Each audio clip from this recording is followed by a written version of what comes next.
Hello everyone, it's Shane Kanto, your Wasteland reviewer, and I'm here to review the new horror film, Inherit the Witch.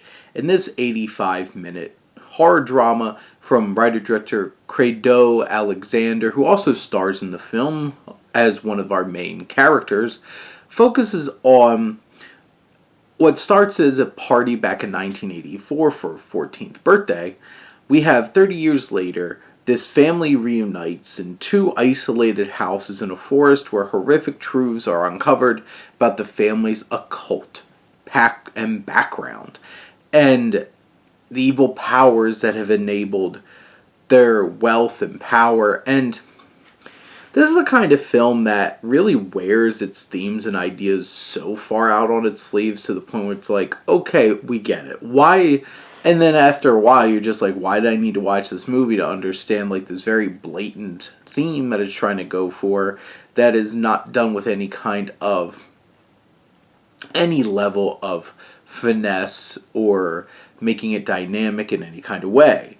I do like, from like a technical standpoint, as we see that earlier sequence of the film in 1984, you feel like the graininess and like it really captures the period in terms of costuming and stuff like that.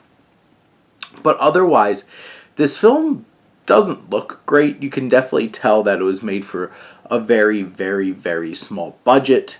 And it's a film that feels so muddled and so messy and all over the place that you, for 85-minute movie, sit there really confused about what's actually going on for the vast majority of it.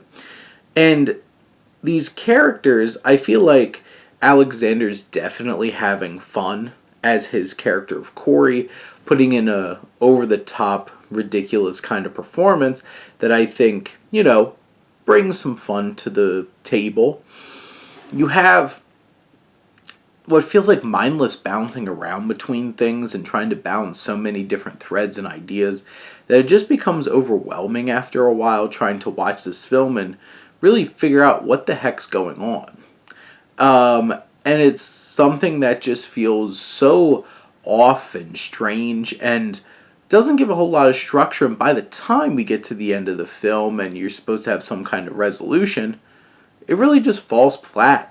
And it feels very anticlimactic and doesn't really offer something particularly interesting for the audience in the end.